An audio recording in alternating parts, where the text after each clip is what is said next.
Hello, world. Welcome back to TartleCast.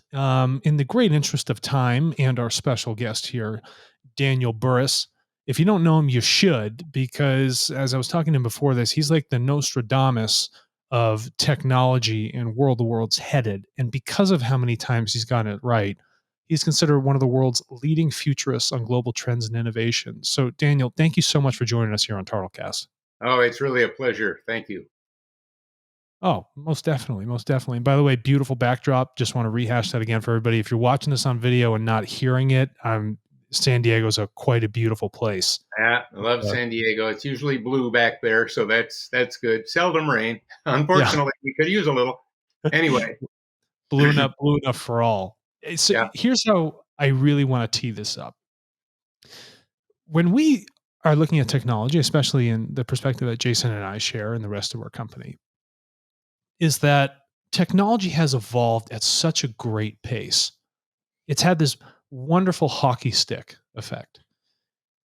And because of the exponential growth, it seems that technology is evolving for technology's sake, but it's left human evolution behind, where we're not seeing that the technology is being created to help uplift us as human beings so we find better understanding of ourselves and how we work with one another.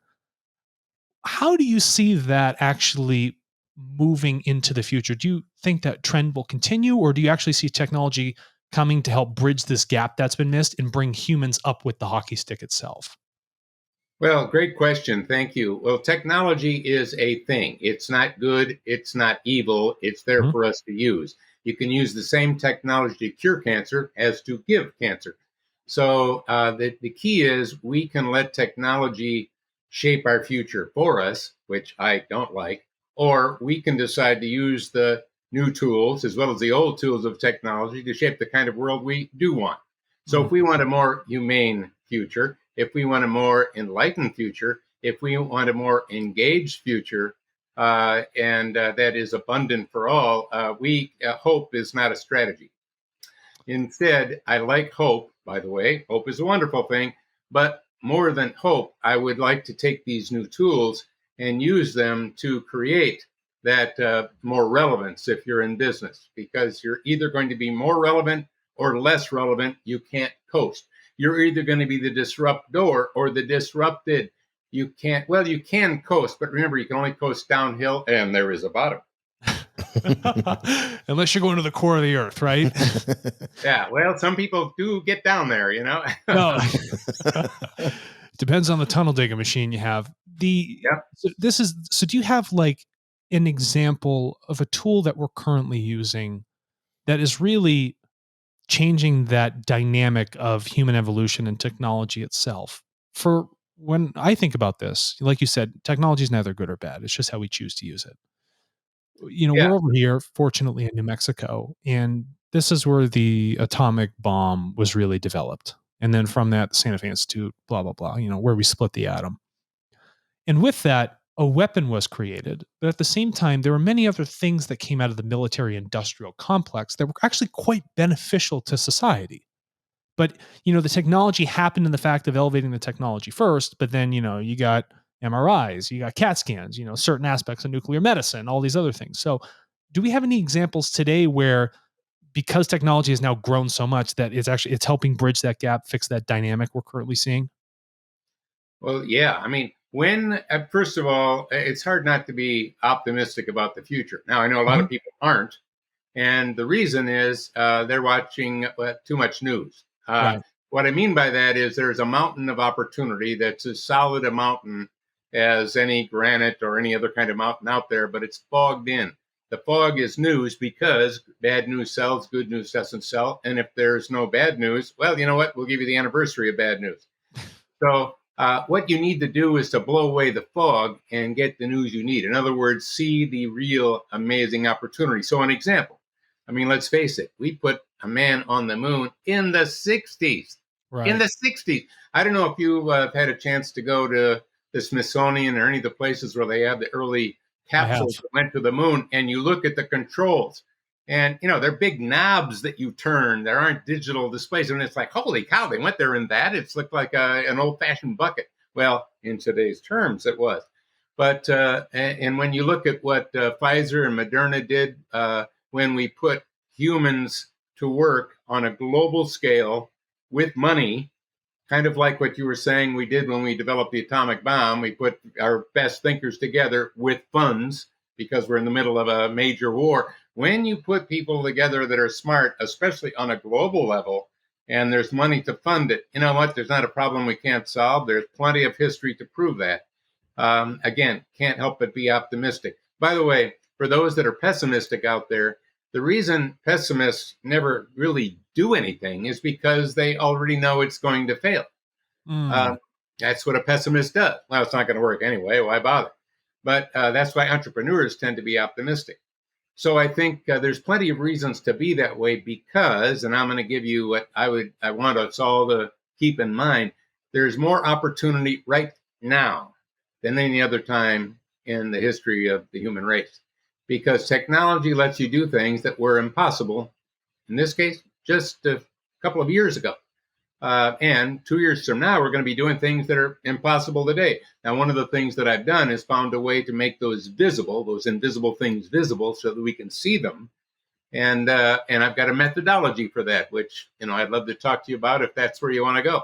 So does that methodology breed an awareness? So if when I walked into the Smithsonian and I see the lunar capsule, it's small. I'm 6'5". I don't fit in it. I'm actually amazed that someone jammed themselves in something that's as thin as like the aluminum on a Cessna aircraft, in my sense, and they're launching themselves into space. Microgravity, and then going over to the moon. And for them at the 60s at that time, that's so forward thinking. It looks like the future. When we look at it, it looks like, it is the past.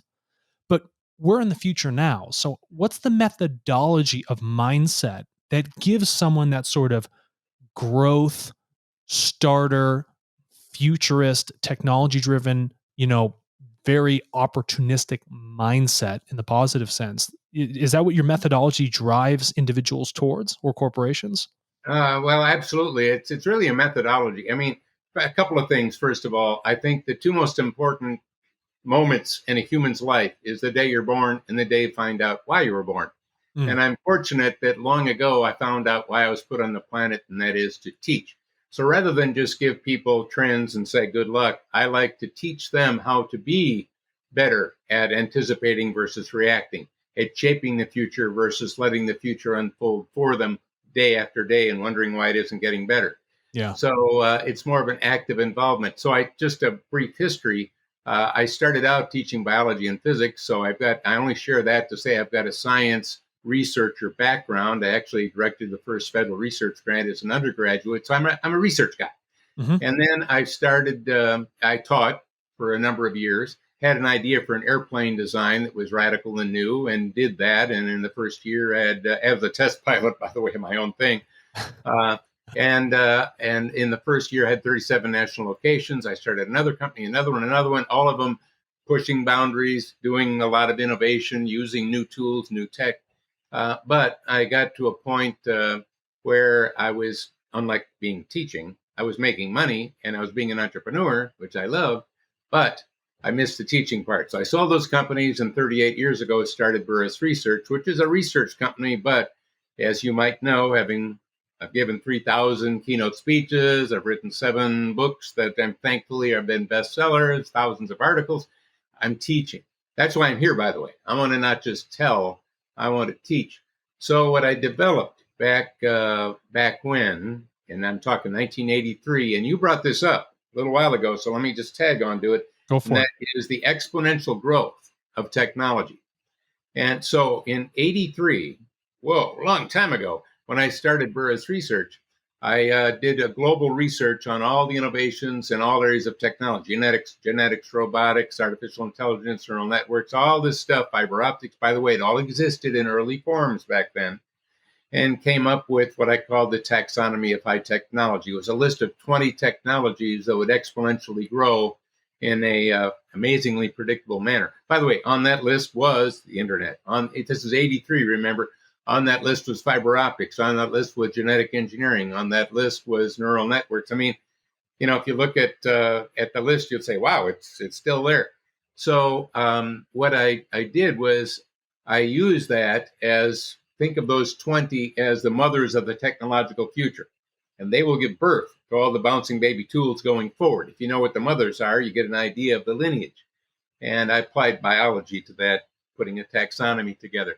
Love But it. I needed a time frame. So the time frame came from Moore's law. So I discovered Moore's law back in 83, and I can tell you most of us know Moore's law now. Processing power doubles every 18 months as the price drops in half. But Hmm. in 83, it was pretty obscure. But I was a research guy. I came across it and I went, holy cow. Because if I look out at 2000, 2010, 2020 with Moore's law, I would know how powerful a computer would be and how much it would cost. If I know those two things, I could tell us how we'd be using them. So I did predictions like that. For example, in 83, I said we would sequence the human gene code in 2000, which we did. I have a lot of those that were unlikely back then. And because I had that time frame, that prediction, but I needed more than more. So I added two to it, and that is the law of storage and the law of bandwidth. The three are close, but they drive close, but not exactly.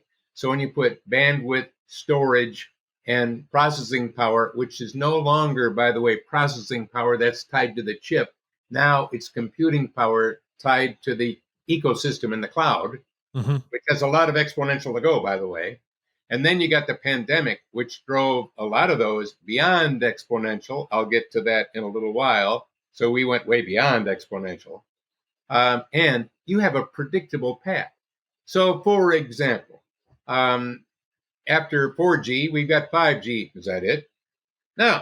Matter of fact, you could predict what they're going to call the next one, 6G. And by the way, I can tell you exactly when it'll come out and how powerful it'll be because it's on a curve that's fully predictable. That's why I teach people to anticipate and how you can actually find certainty in an uncertain world, how you can predict not only the technologies that are the disruptors, but so much more. So so we got time frames, and now one last little envelope that will frame our discussion. And then I'll let you ask me more questions. But let Sure. me get this frame together. So there's no shortage of trends, right? And most people don't even look at them because some will happen, some won't. That's why planning, they do a lot of scenario planning. And again, maybe one of those will actually happen, but at least we've covered our bases. What I did was I come up with a way of overlaying a methodology on top of all trends that makes them much more useful. Being used by the Pentagon, it's being used by major companies, defense contractors, Google, others. I want this audience to use it. And that is all trends are either a hard trend based on a future fact that will happen. Now, the key here is it cannot be stopped. It will happen. It's a future fact. And what that does is it gives you certainty in an uncertain world. What that does is it lets you predict problems before you have them.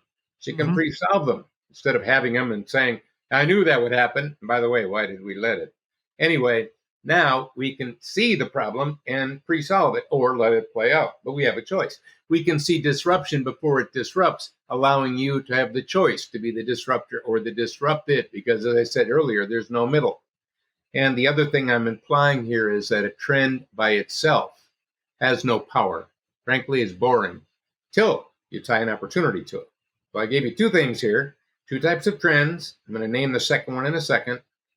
All trends fit into one of those two categories. Either they're a hard trend based on a future fact or a soft trend based on an assumption that may or may not happen, which Okay. changes certainty and changes risk.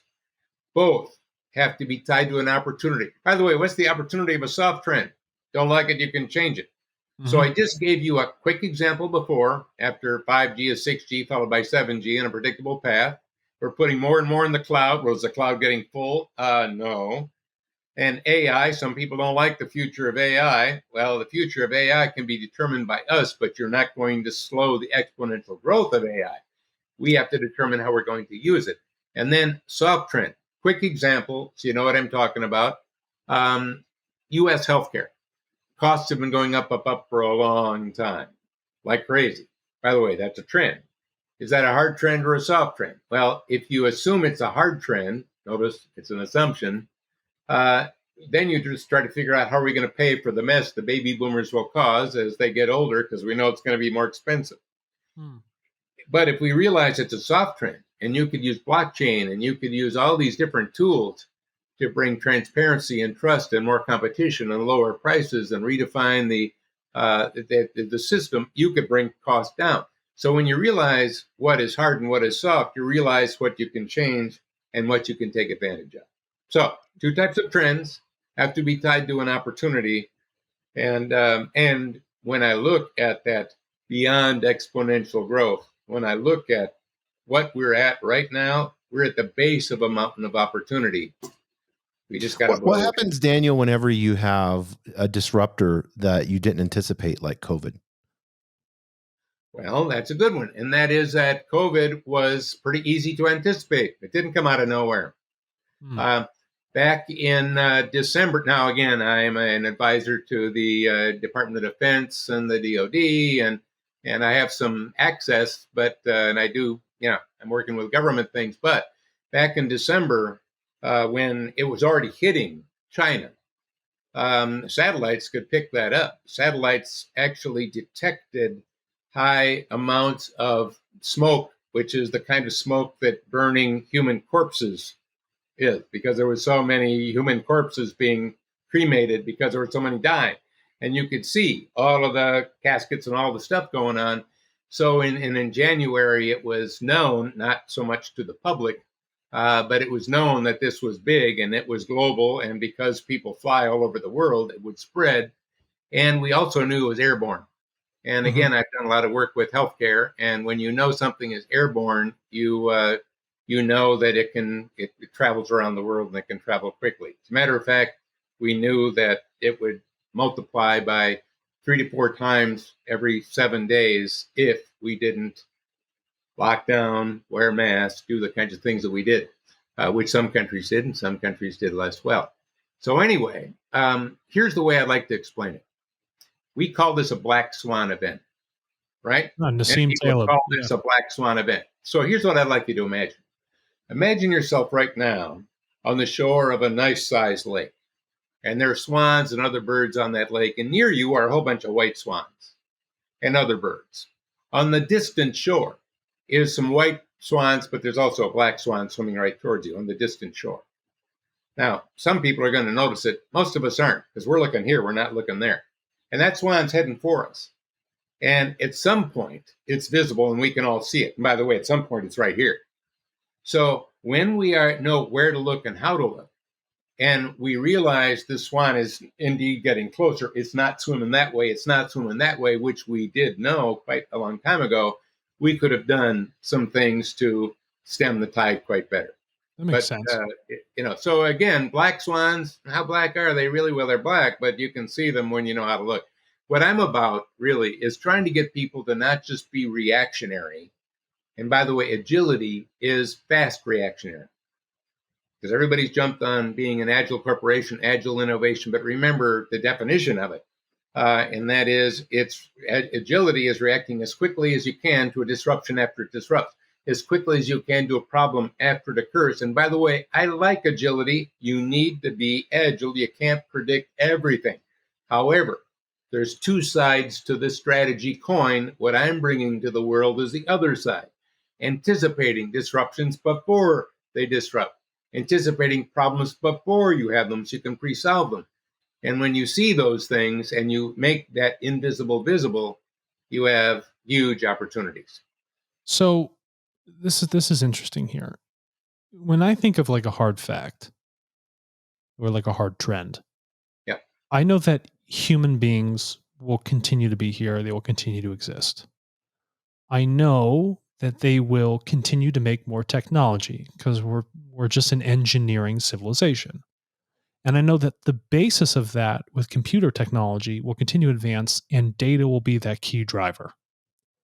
So when I look at those hard trends and I combine it, that's where we have our marketplace. And when I think of like healthcare, like you spoke about, in getting that soft trend to decrease, about that cost, well, we have the ability to pair together genetic data with location, social determinants of health, behaviors, all those things that come together into whatever sort of analysis you'd like to get from whatever locale in 222 countries. That's that, right? But the way I see that happening is that those are the hard trends or hard facts that we look at. And when I focus on those, it becomes more of a fundamental thing that bakes into the processes of how we operate. And then from that, that can transition over to the end consumer or end business so they can benefit from our analysis of those hard facts. And when I look at something like climate stability, I would actually look at that as a soft trend because we have every choice to change that when we choose to do it. It's not, like I've shared this with Jason before, it's not impossible for us to do it tomorrow. It's just improbable that we do it. Well, So, so but you're exactly right. And so in other words, because a soft trend is based on an assumption, first of all, to make it easy, there's two types of assumptions. I call them a hard and soft assumption, just to Mhm. make it into theme. A soft assumption is based on all of your past experience and it's logical and it makes sense. By the way, that has got a certain lower level of risk or a higher level of risk to it than doing the added research to see if it's still valid. Right. And that elevates it at least to a hard assumption, which lowers your risk. And you are right. If you look at climate, actually, the Earth is in a long cycle of warming that has been going on for a long time. Remember, I'm a science teacher from the Correct. beginning, so that was warming already. What we've done and is we've it's kind of like having a campfire and throwing a little cigarette Ker- lighter fluid on it or Kerosene and something. stuff on it. Yeah, exactly. So we're just heating it up. But you see, that's something we can control. So in Correct. reality, we can do something about it. Now, the likelihood is because we tend to be reactionary versus anticipatory, what we tend to do as humans and governments is we wait until the house is burning to do something Right. instead of seeing, there's some flames down there. Maybe we ought to put them out. So as humans, we tend to do that and we wait until it gets a lot worse before we do something about it. And in my little way, I mean, I'm just one guy, but I'm out there thanks to you helping to get the word out on being more anticipatory and saying, you know what, there are things that we can control. And you're absolutely right. As a matter of fact, we think of it this way. I'm going to make a short range prediction. Go for it. By the way, most futurists never do that because you might remember it. I'm going to put But $100 on this right now with yeah. Jason. But I do make this because it's based on hard trends. It's going to happen, and it's going to. So over the next, and I'm going to give you a short range, 3 years. Wow, that's short. Over the next 3 years, we will transform every business process. How you sell, how you market, how you communicate, how you collaborate, how you innovate, how you train, how you educate. All the tools to transform, not change, there's a difference, but transform every business process. Those tools are already there. That's the hard trend. Now, here's the soft trend.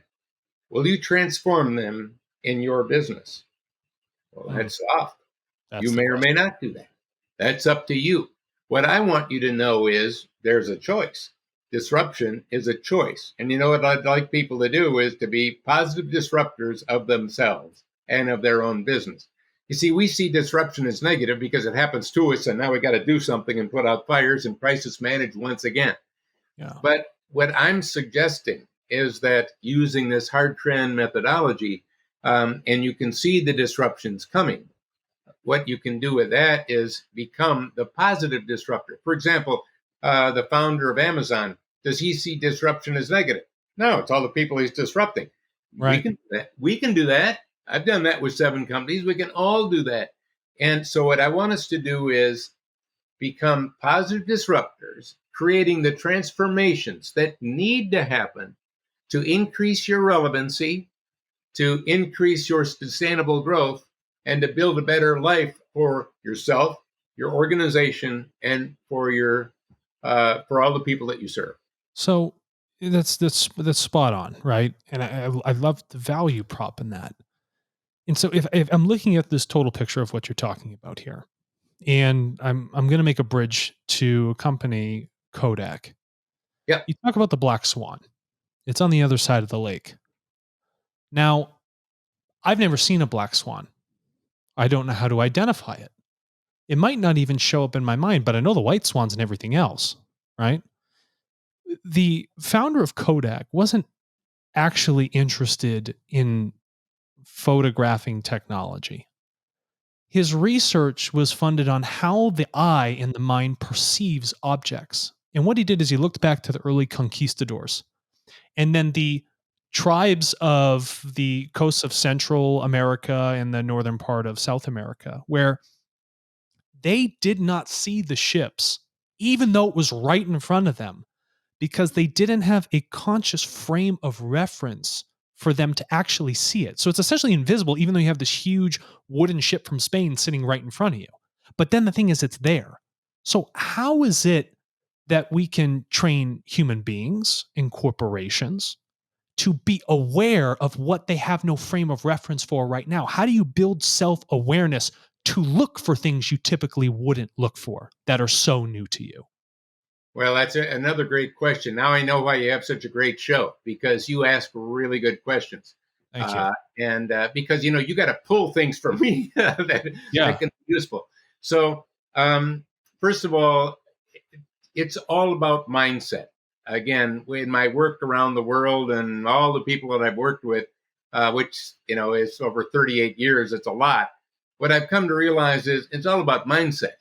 And if you change your mindset, you can change your results, you can change your reality. And I like to think of it this way, to use a simple metaphor. I want to teach people how to get their opportunity antenna up and have it stay up instead of Right. go back down again. So, and when you read or hear about something that's really amazing and cool, some new technology, what do we say? We say, wow, that's cool. And then we go back to doing what we've always done, Correct. instead of, well, let's keep that antenna up there and just ask a few more questions. And let's also keep it up there and look around. And so again, once you start having a way to look, most of the people, again, I've, in my books and in my anticipatory organization learning systems and so on, what I'm really doing is changing a mindset and giving you some tools so that the invisible becomes visible. Because it's really about how do you make the invisible visible. And there are Mm. some methodologies to be able to do that. There are some strategies. One of them is hard trend, soft trend. There are others. I write about a bunch of them, but that's a core, especially when we're talking about technology like we are today. So let's take a look at, why didn't a taxi driver think of Uber? Right. Why didn't Marriott think of Airbnb? And I know the reason: they were all busy doing what they've always done. And why didn't, when the CEO of Research in Motion, BlackBerry, saw the first iPhone and he did this in an interview. He said, why would anybody want to watch a video on a phone? But he was using his, I know it's funny, but he was using his own context of, I watch video on a big screen. Why Yeah. would someone want to do that? And he stuck without thinking a little bit more. Let's just investigate that why a little bit with an opportunity antenna up. Let's think about that a little bit more. And all of a sudden, the invisible becomes visible.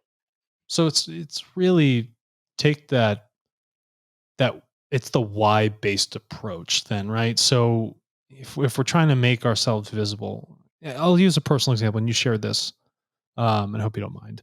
Before you came on when we were talking, you ride a motorcycle, and you said there's typically two things that you have to remember when you're on a motorcycle. There are no fender benders, and the second one is that you're invisible.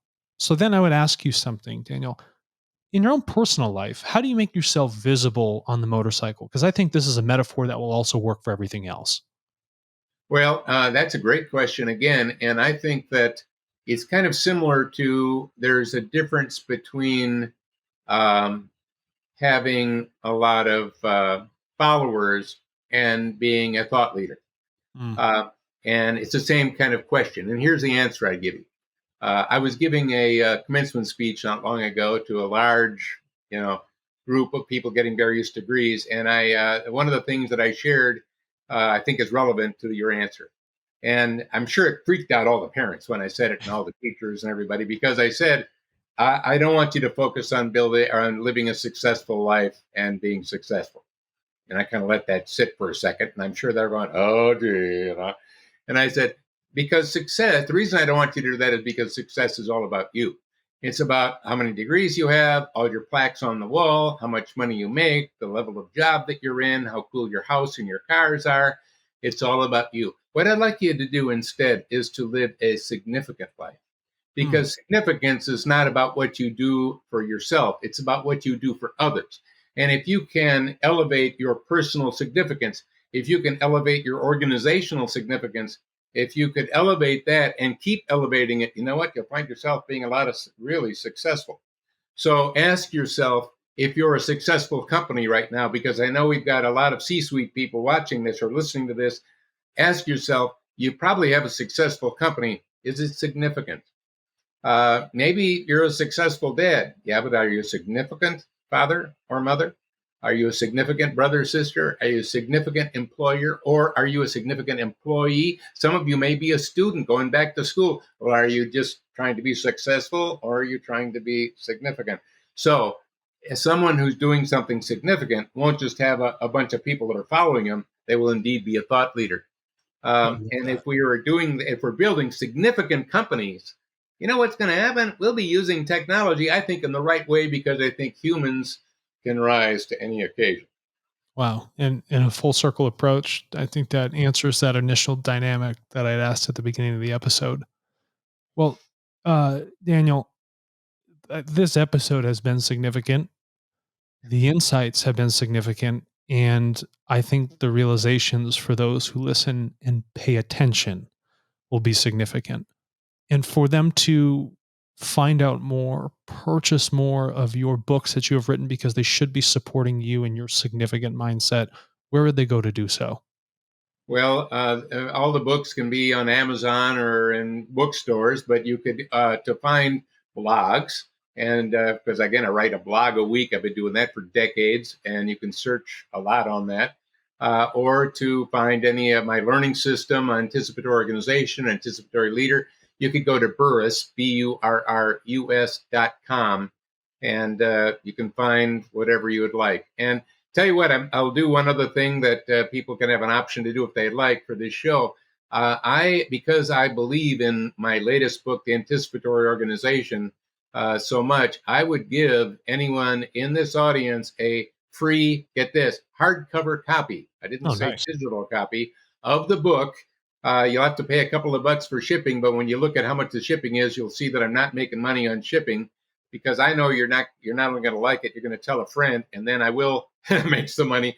So if you go to the AO book, so THEAOBOOK.com, get your book and get into it. And now I just saved you from even having to buy it. So now I took away your excuse.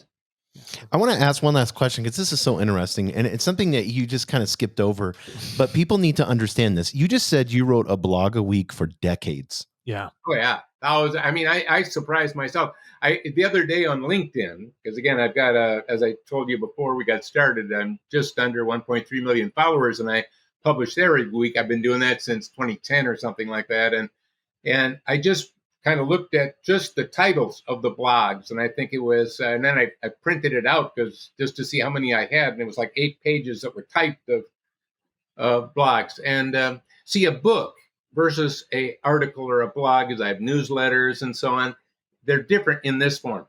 When you're writing a book, you can't talk about things so much that are right now, because you're writing a book, probably you start on it a couple of years before it comes out, and it's got to have that, it's got to last. Like my book, Flash Foresight, which is a 2011 book. I'm still getting royalties on that. It's still selling like crazy, because it's got to have time and wisdom built into it. Articles can have that, but they usually are tied more into what's going on right now. And frankly, I'm a teacher. That's why I'm on the planet. I need both. Love that. Yeah, I love that. That's awesome. Well, if you want to dish some royalties this way, be my guest. Listen, Daniel, loved this. I will continue to champion you and your efforts. I hope everybody really does continue to pay attention. This has been super fruitful. there's a lot of things that are changing, a lot of happening. We'd love to have you back on because I got a world of questions, and that's what I've been put on this planet for, is to ask questions. And I'd love for you to answer them. Well, I would love to do that. So thank you for that invitation. We'll make that happen. Beautiful. Well, listen, enjoy that San Diego weather, and appreciate you coming on the show. You got it. Thank you.